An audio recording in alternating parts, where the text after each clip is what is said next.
Right. ఒక్కొక్క survey సంస్థ exit poll ఫలితాలను వెలువరిస్తూ ఉన్నారు. ఆరామ్ అస్థాన్ తన సర్వే ఫలితాలు వెలువరించారు. పార్లమెంటు స్థానాలకు సంబంధించి 48.28% ఓట్లతో 13 నుంచి 15 ఎంపీ స్థానాలు వైసీపీ గెలుచుకునే అవకాశం ఉందని, అలాగే 47% ఓట్లతో 10 నుంచి 12 ఎంపీ స్థానాలు కూటమి గెలుచుకుంటుందని చెప్తూ ఉన్నారు. అయితే అసెంబ్లీకి సంబంధించి తిరిగి 94 నుంచి 104 స్థానాలతో వైసీపీ తిరిగి ప్రభుత్వం ఏర్పాటు చేస్తుందనేది ఆరామ్ అస్థాన్ వారు చేసిన పోస్ట్ పోల్ సర్వే తాలూకా అంచనా. కూటమి 71 నుంచి 81 తోటి కూటమి సీట్లు వస్తాయని, 2% ఓట్ల డిఫరెన్స్తో కూటమి కంటే వైసీపీ సుమారు 25 స్థానాల్లో ఆధిక్యతతో ప్రభుత్వ ఏర్పాటు చేస్తుందనేది ఆరామ్ అస్థాన్ వెలువరిస్తోన్న, ఆయన ఎగ్జిట్ పోల్ అని చెప్పలేదు, పోస్ట్ పోల్ సర్వే అని చెప్తూ ఉన్నారు. సో ఇక జాతీయ సర్వే సంస్థలు అలాగే జాతీయ టెలివిజన్ సంస్థలకు సంబంధించిన ఎగ్జిట్ పోల్ నెంబర్స్ మనం స్క్రీన్ మీద చూస్తూ ఉన్నాము.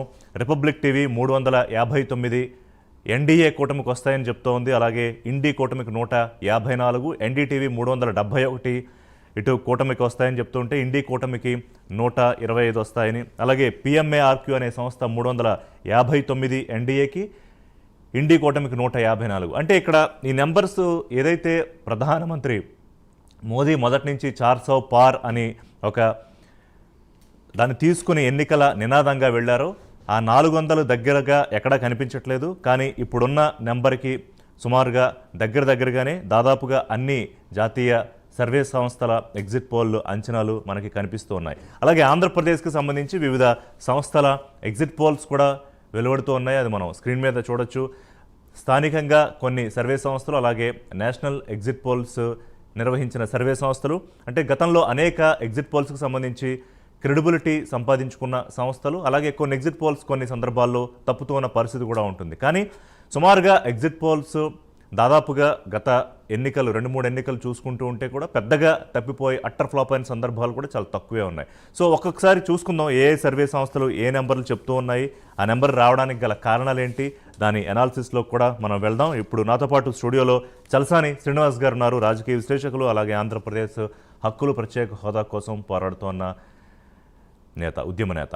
అలాగే శివశంకర్ గారు, జనసేన పార్టీ సీనియర్ నాయకులు, పార్టీ ప్రధాన కార్యదర్శి కూడా లైవ్లో వేచి ఉన్నారు. శివశంకర్ గారు నమస్కారం అండి, థ్యాంక్ యూ జాయిన్ అయినందుకు.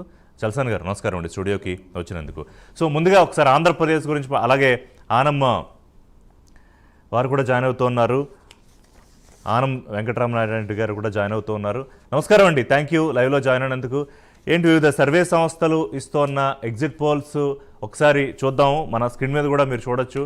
అంటే స్థానికంగా కొన్ని కేకే సర్వే కానివ్వండి, లేకపోతే ఇప్పుడే మనం చూపించిన ఆరామ్ అస్థాన్ సర్వే కానివ్వండి, పీపుల్స్ పల్స్ అనే సర్వే సంస్థ వెలువరిస్తున్న ఎగ్జిట్ పోల్ నెంబర్ కానివ్వండి, అలాగే ఇటు జాతీయ స్థాయిలో రిపబ్లిక్ టీవీ, ఎన్డీటీవీ, అలాగే చాణక్య, ఇండియా టుడే, టైమ్స్ నౌతో పాటుగా ఇండియా టుడే, మై యాక్సిస్, ఇవన్నీ కూడా వస్తూ ఉన్నాయి.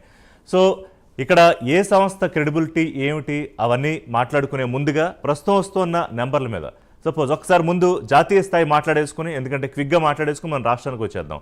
సో శివశంకర్ గారు, వి స్టార్ట్ విత్ యూ. జాతీయ స్థాయిలో అంటే మొదటి నుంచి ఏదైతే ప్రస్తుతం మీరు కూటమిలో భాగస్వామిగా ఉన్నారు ఎన్డీఏలో, మొదటి నుంచి కూడా ప్రధాని చాలా కాన్ఫిడెంట్గా 400 నెంబర్ అనే దగ్గర మొదలుపెట్టారు అని నినాదం. సరే, దానికి ఎంతవరకు దగ్గరికి వెళ్తుంది అనేది యాక్చువల్ రిజల్ట్స్ మనకు ఆ రోజు అర్థమవుతుంది. కానీ ఇవాళ ఎక్కడా కూడా 300 తక్కువ కానీ 320, 330 దగ్గర కానీ ఏ నెంబరు మనకు కనిపించట్లేదు. అన్నీ 350 పైనే మనకి వస్తూ ఉన్న పరిస్థితి. ఎన్డీటీవీ అయితే 371 ఇస్తోంది.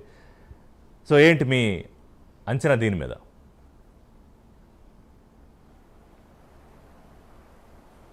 రిషి గారు నమస్కారం అండి. నమస్కారం. చర్చలో పాల్గొంటున్న పెద్దలందరికీ కూడా నమస్కారాలు.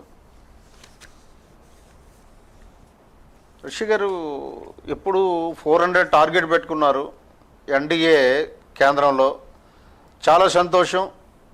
350 ఎబోవే చూపిస్తుంది. ఎన్డీటీవీ అయితే 371 చూపిస్తుంది, రిపబ్లిక్ టీవీ 359 చూపిస్తుంది. I think that is excellent score అండి. అంటే ఒక విషయం రూఢి అయిపోయింది. నరేంద్ర మోడీ గారు నాయకత్వంలో మళ్ళీ కేంద్ర ప్రభుత్వం ఏర్పడబోతుంది అని దేశానికి స్పష్టమైన సంకేతాలు అందాయండి ఎగ్జిట్ పోల్ ద్వారా. వారి పాలనా విధానాన్ని కానీ వారి పరిపాలనా తీరును కానీ ప్రజలు యాక్సెప్ట్ చేశారన్న విషయం కూడా మనకి రుజువు అవుతుంది ఈ ఎగ్జిట్ పోల్ ద్వారా. సో అంటే ఎక్కడో ఎంతో కొంత అసంతృప్తో లేకపోతే ఇండియా కూటమి చెప్పండి.